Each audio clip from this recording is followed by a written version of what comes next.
Listen video. Velocity.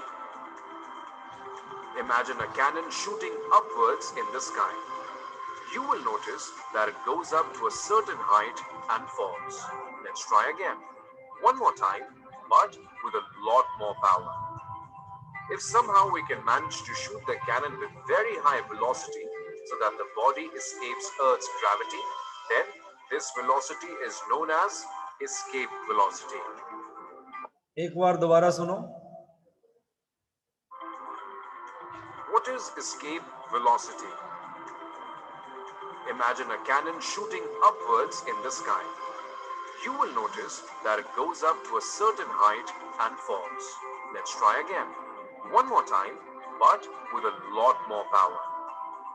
If somehow we can manage to shoot the cannon with very high velocity so that the body escapes Earth's gravity, then this velocity is known as escape velocity. Or in other words, the minimum velocity which a body must have in order to escape the gravitational attraction potential of a planet is known as escape velocity. Consider a planet in order Definition to दोबारा escape सुनो the इसको. gravitational escape velocity. Or in other words, the minimum velocity which a body must have in order to escape the gravitational attraction potential of a planet is known as escape velocity. Consider a planet like Earth. Escape velocity is different for different planets depending upon the gravitational pull, which is a function of mass of the planet and its radius. Let's assume that we have to launch a rocket into space from any planet. Consider the mass of the planet is equal to m. Radius of the planet is equal to r. Mass of the rocket is equal to small m. Potential energy of rocket on surface of planet is minus g m upon r. Here the negative sign implies that the ये expression हम कल कर चुके हैं. Potential energy of any small mass m on the surface is equal to u is equal to minus G m divide by r जो है earth का radius है और माइनस साइन इंडिकेट कर रहा था attractive force between rocket and earth. Right. ये मेरी स्क्रीन विजिबल है आपको और ऑडिबल भी हूं मैं. रिप्लाई करो. Yes, Yes, sir. sir. Yes, sir. Okay, थोड़ा सा आगे सुनते हैं फिर अपने आर्टिकल पे चलते हैं. force is attractive in nature. Also, potential energy of the system is always negative. At the time of the rocket launch, the kinetic energy on the rocket is equal to half mv square. Let's call this equation 2. Comparing the two equations gives us the minimum velocity required to overcome the potential energy of the planet. That is, escape velocity is equal to square root of 2gm by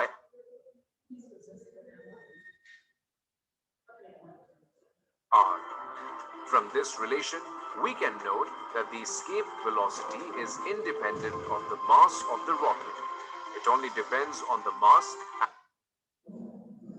okay बेटा, ये देख लिया हमने.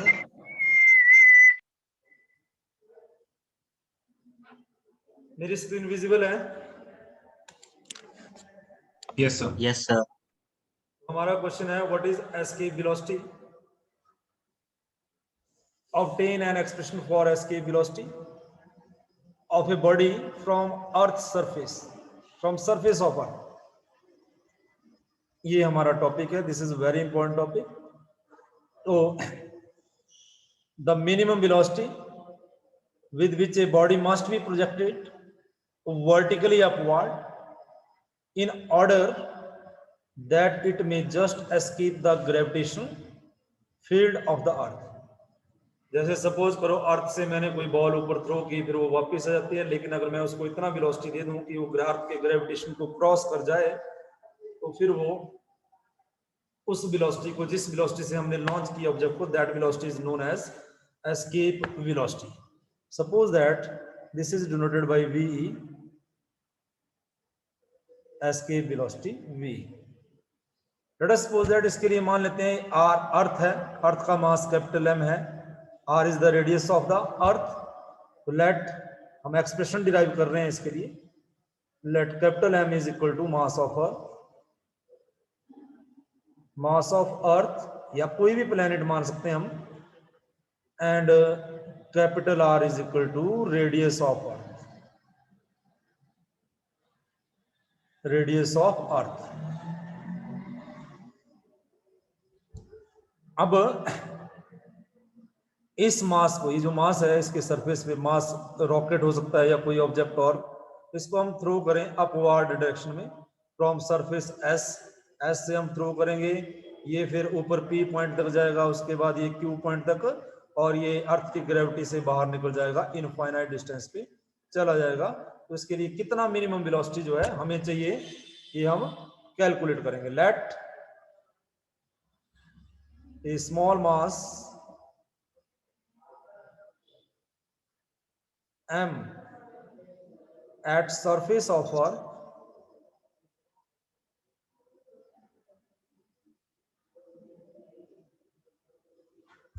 अब इसको मैंने throw किया vertically upward, right, with velocity v।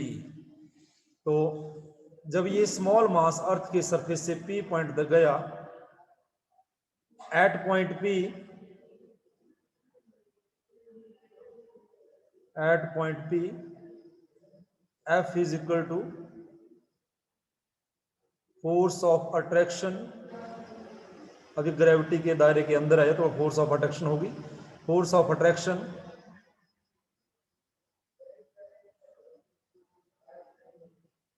Between capital mass m and small mass. अब F फोर्स कितना बनेगा, फोर्स इसके लिए एक्सप्रेशन है F is equal to G, capital M earth का मास, स्मॉल m ये आप पढ़ चुके हो, और कितने डिस्टेंस पे है, O से कितने डिस्टेंस पे है P पॉइंट, बताइए जरा, रिप्लाई करो, क्या लिखो यहां पे, रिप्लाई करो बेटा जल्दी। F is equal to G M earth का मास स्मॉल मास डिवाइड में क्या लिखूं, R. O से लेके P तक कितना डिस्टेंस है, R है, Sir, X. X, X का स्क्वायर, इक्वेशन नंबर 1। अब मान लेते हैं let small m moves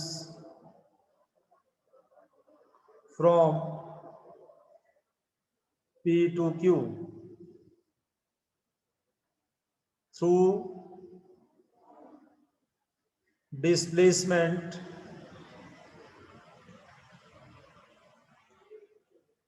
dx। जब कोई मास मूव कर रहा है तो फोर्स भी है, फोर्स के अंडर है और डिस्टेंस कवर कर रहा है, तो वर्क डन होगा dw is equal to small amount of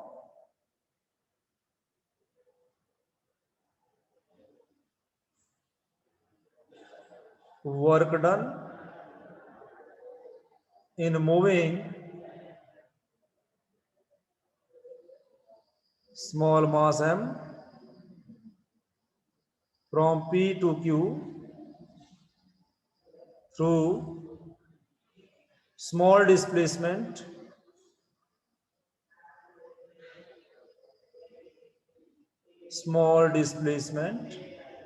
dx। ये हो गया बेटा वर्क। अब हमें वर्क पता है, work is equal to force into displacement होता है, work is equal to dw force into displacement, force है g capital M small m divide by x square dx। This is equation number 2। अब मुझे total work निकालना है कि इस small mass को हम अर्थ के सरफेस से थ्रो करें और इनफाइनाइट तक ले जाएं। तो इसके लिए late W is equal to total amount of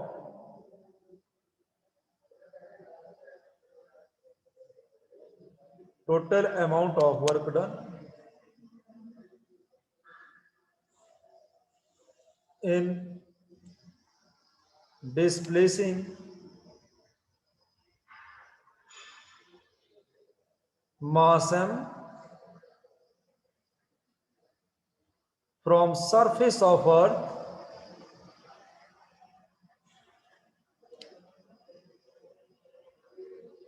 मतलब रेडियस r डिस्टेंस पे surface of earth to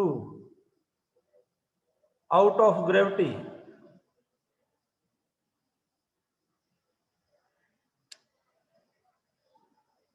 that is infinite, which implies W is equal to, मुझे स्मॉल अमाउंट को इंटीग्रेट करना पड़ेगा, integration of small work done, और radius of अर्थ से लेके infinite तक हम इसको लॉन्च कर रहे हैं, थ्रो कर रहे हैं.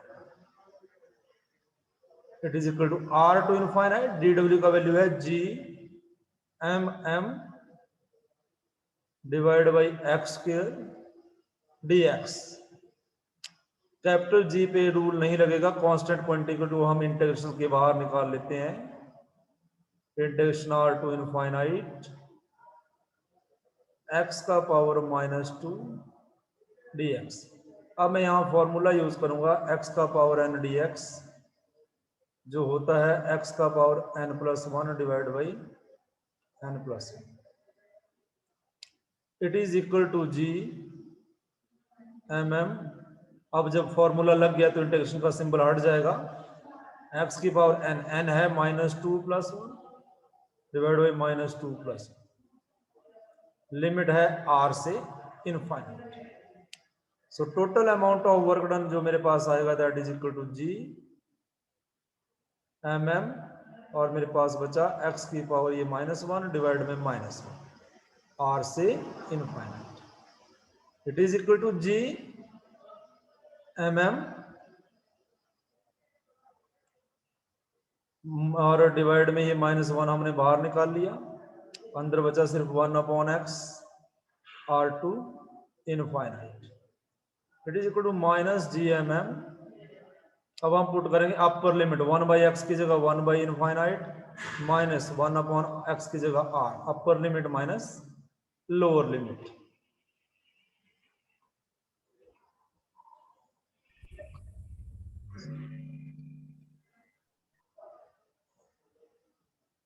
Now work done is equal to -GMM something upon infinite 0 -1/R, and वही माइनस माइनस हो गया प्लस GMMM बाई R. ये आ गया work done. This is the work done. अब देखो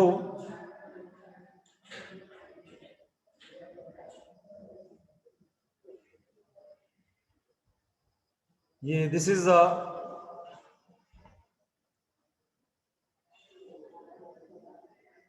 ये था अर्थ का surface radius R.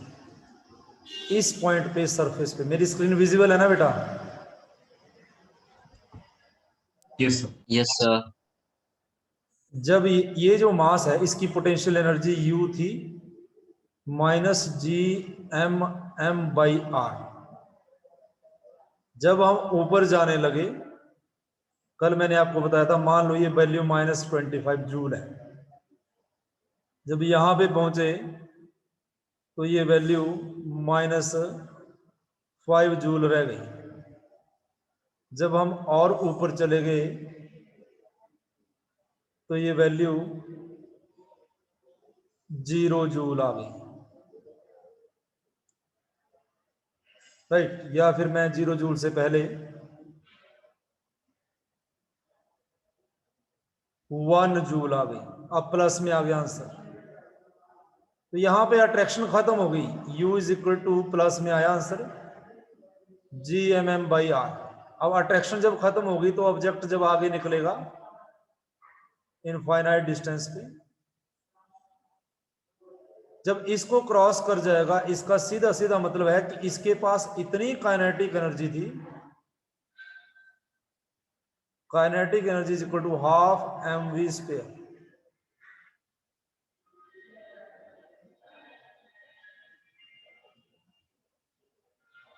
Kinetic energy,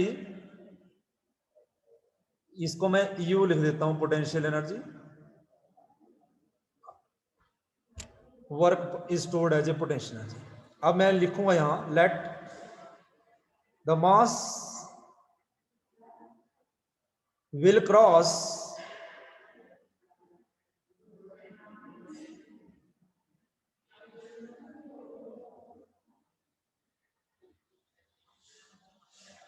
gravitational field of planet, हमने अर्थ लिया हुआ है, if kinetic energy is greater than potential energy. Potential energy होता है attractive energy,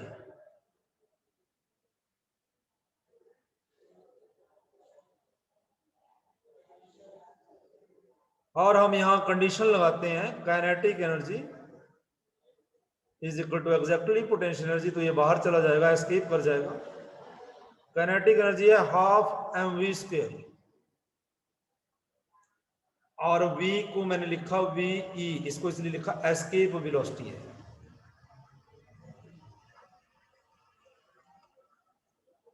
is equal to potential energy, potential energy है g capital M small m divide by r।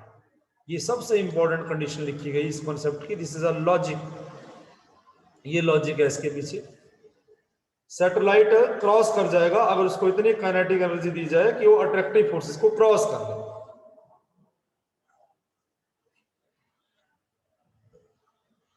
अब यहां से हम एस्केप वेलोसिटी का एक्सप्रेशन मैथमेटिकली कैलकुलेट कर सकते हैं। स्मॉल मास से स्मॉल मास कट गया और मेरे पास बना यहां पे वी ई, एस्केप वेलोसिटी का स्क्वायर, 2 चला गया इधर, 2gm बाई आर। दोनों साइड स्क्वायर रूट लेंगे तो मुझे एस्केप वेलोसिटी, ये स्क्वायर रूट से, स्क्वायर से रूट कट जाएगा।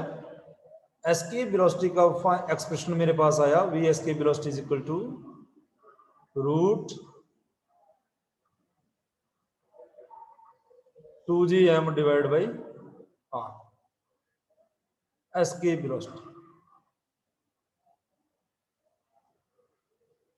ये।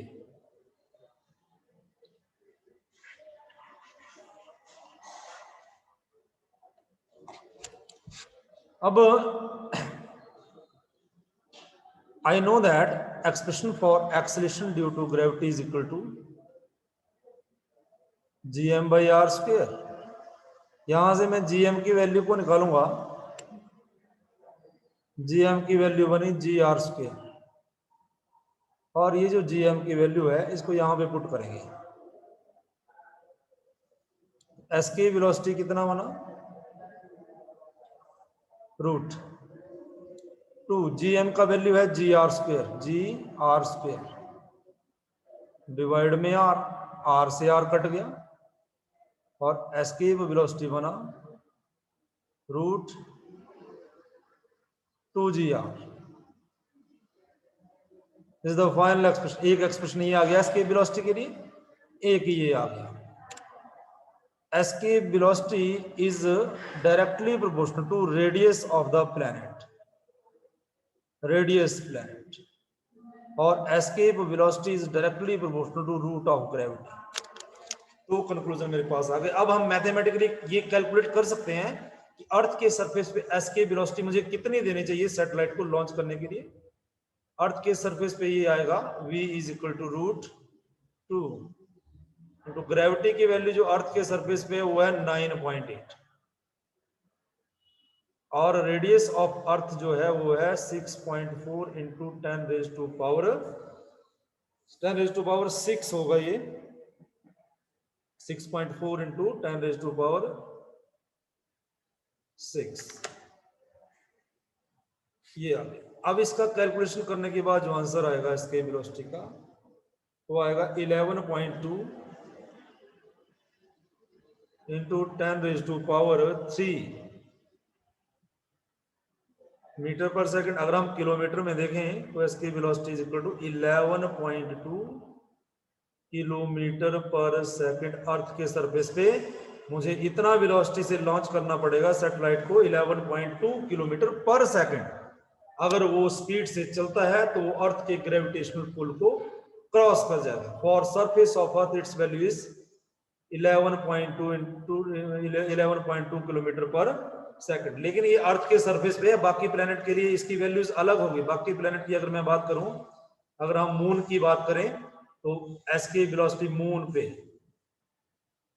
एस की वेलोसिटी का वैल्यू, उसका रेडियस कम है, उसका मास कम है, 2.3 किलोमीटर पर second.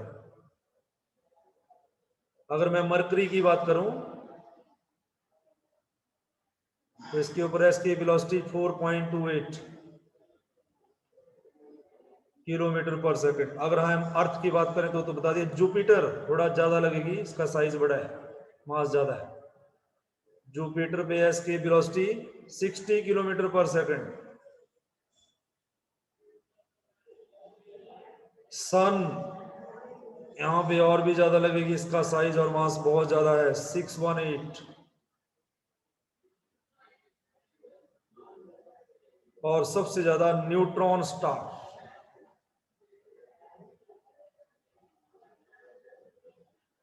that is equal to 2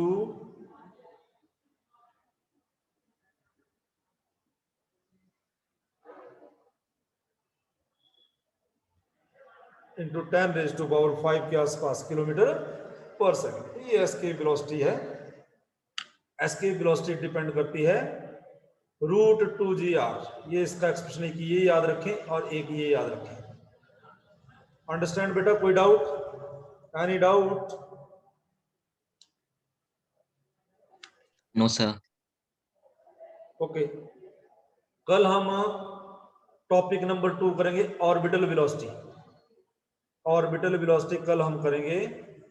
तो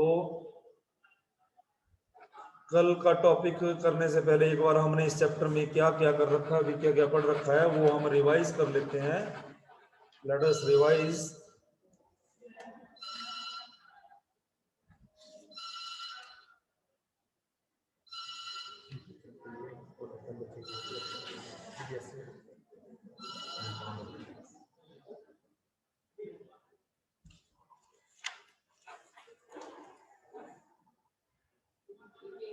तो बेटा इससे पहले हमने क्या किया था, स्टार्टिंग में पहला कॉन्सेप्ट किया था न्यूटन लॉ ऑफ ग्रेविटेशन, जो फोर्स बताता है F is equal to G m1 m2 divide by r square.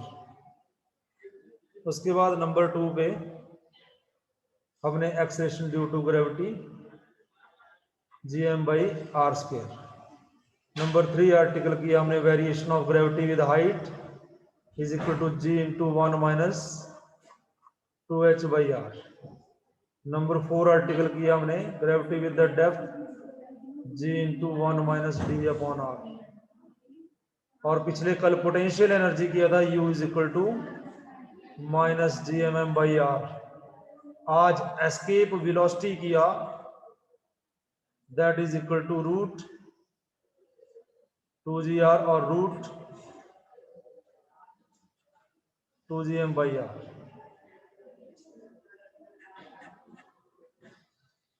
इतने फॉर्मूले पढ़े, कल हम आगे मूव करेंगे। कल हम ऑर्बिटल वेलोसिटी का कॉन्सेप्ट लेंगे and how to launch a satellite from the surface of the earth. ये सब हम जो है कवर करने जा रहे हैं। आज के लिए इतना ही। I have another classes, that's all, have a good day.